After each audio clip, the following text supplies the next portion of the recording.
कहानी है रामपुर गांव की, जहां के मर्द महिलाओं को हमेशा नीचा दिखाने की कोशिश में रहते। अरे अभी तक खाना नहीं आया, क्या मुझे एक और शादी करने की जरूरत है? नहीं जी नहीं, ऐसा मत करना, वरना मैं कहाँ जाऊंगी। खाना लेकर मैं अभी आई जी।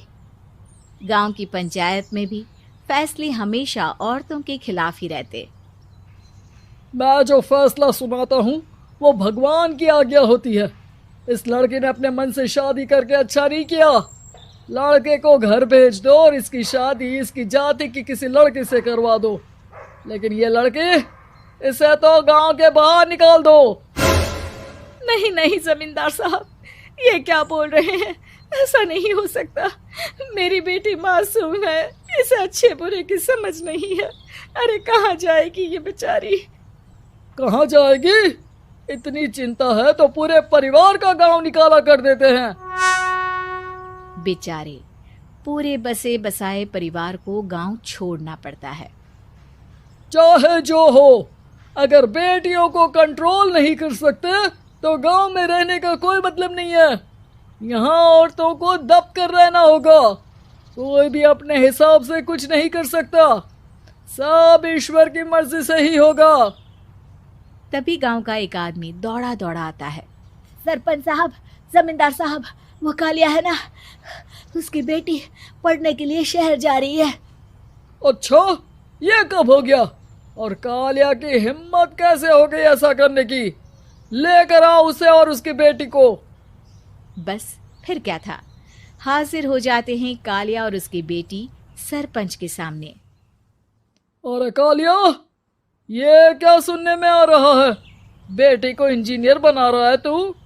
और ये बता, गांव में तो स्कूल नहीं है, फिर कहां से इतनी क्लास पास कर गई तेरी बेटी? राधा, जो कि कालिया की बेटी है, उसे लगता है कि सरपंच उसकी तारीफ कर रहे हैं। सरपंच जी, मैंने ऑनलाइन पढ़ाई की है, डिस्टेंस लर्निंग से। सभी में मैंने अच्छे नंबर पाए हैं, जिसे देखते हुए शहर की इंजीनियरिंग कॉलेज में मुझे स्कॉलरशिप मिली है। वाह जी वाह, क्या होती है ये? पहले तो ये बताओ, फिर आगे की बात करते हैं। पूरा गांव राधा की बात सुन रहा था और राधा बोलती जा रही थी। तो ऐसे मैं फ्री में एक अच्छी शिक्षा लेकर गांव में जो कुछ परेशानियां हैं, जैसे बिजली, पानी और इंटरनेट जैसी समस्याओं के लिए काम करूंगी। मैं गांव को शहर से जोड़ने के लिए पुल का निर्माण करवाने का प्रस्ताव रखूंगी। मुझे पूरी उम्मीद है कि जल्द ही हमारा गांव भी तरक्की की राह पर चल पड़ेगा। राधा की बात सुनकर सारे गांव वाले ताली बजाने लगते हैं। सरपंच को समझ नहीं आता कि वो क्या करे।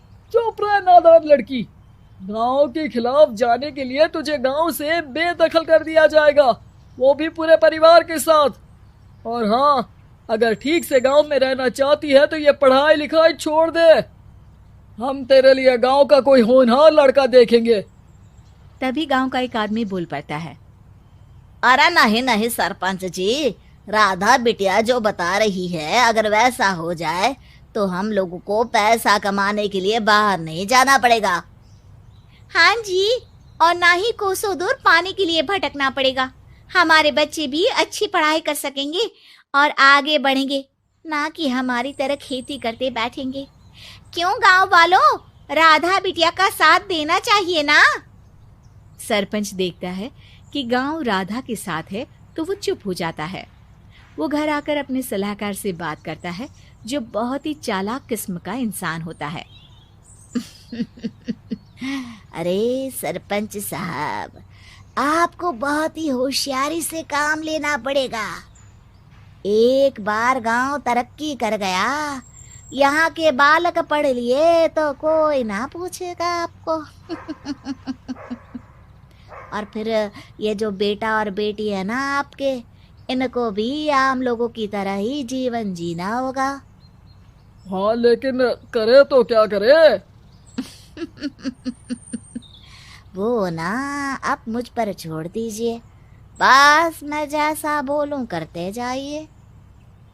अगले रोज सुबह जब गांव वाले सोकर उठते हैं तो राधा के घर के बाहर और साथ ही वो लोग जिन्होंने राधा का सपोर्ट किया था, उनके घर के आगे लाल रंग से कल आऊंगी लिखा होता है। कल आऊंगी, यह क्या होता है? अरे यह तो खून से लिखा है, लगता है कोई भूत प्रेत या चुड़ैल का साया है। चलो सरपंच जी के पास चलते हैं। सभी सरपंच के पास जाकर उसे सारी बात बताते हैं। अरे ये तो बड़ी मुश्किल की बात है।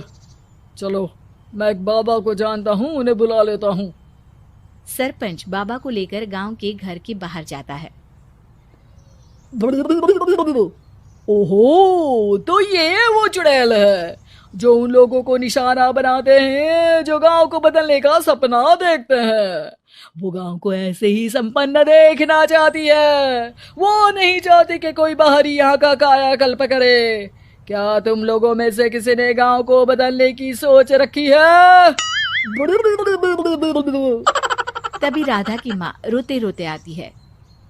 मेरी राधा घर से गायब हो गई है। अरे कोई तो बचाओ, मेरी बच्ची कहाँ गई?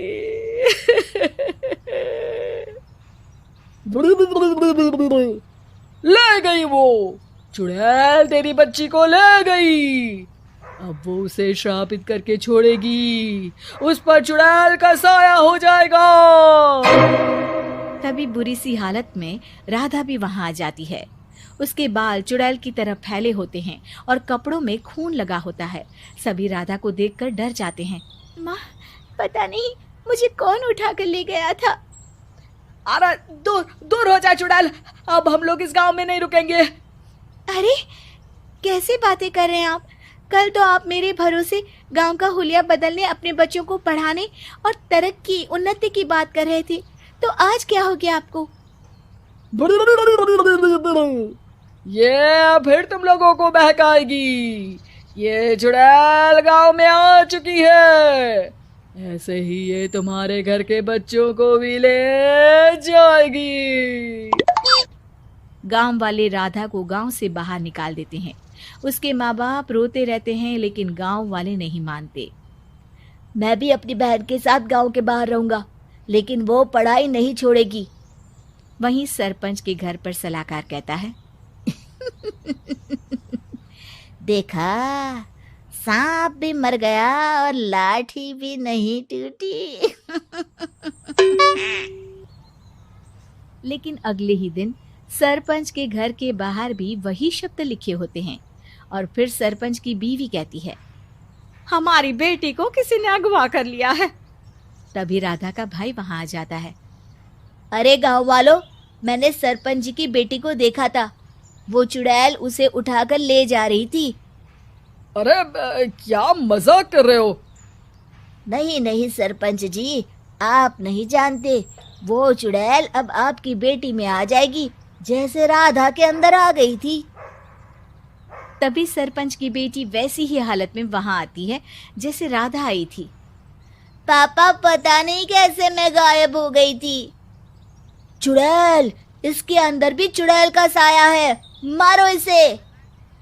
अरे नहीं नहीं, इसे भी राधा के पास गांव के बाहर ही भेज दो।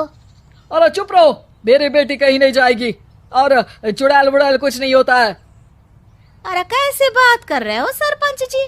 आप तो बोल रहे थे कि आपका फैसला भगवान का ज्ञान होता है, तो अपने पर बात आई तो अब आप ऐसे बोल रहे हैं। अरे ना ना ना, आपको अपनी बेटी को त्यागना ही होगा। अरे बुलाओ बाबा को। राधा का भाई बाबा को ले आता है, जिसे अब गांव वालों के डर के कारण सच बोलना पड़ता है। मैं कोई बाबा नहीं हूँ, मैं तो मोची था। ये सलाहकार महोदय ने मुझे कहा था एक्टिंग करने को। अब वो मुझे पैसे देने वाले हैं। अब मुझे माफ कर दो। गलती हो गई, मुझे माफ कर दो। तभी वहां राधा आ जाती है। देखा सरपंच जी, जब गांव के बच्चे साक्षर होंगे तो आप जैसे लोगों की चालाकी नहीं चलेगी।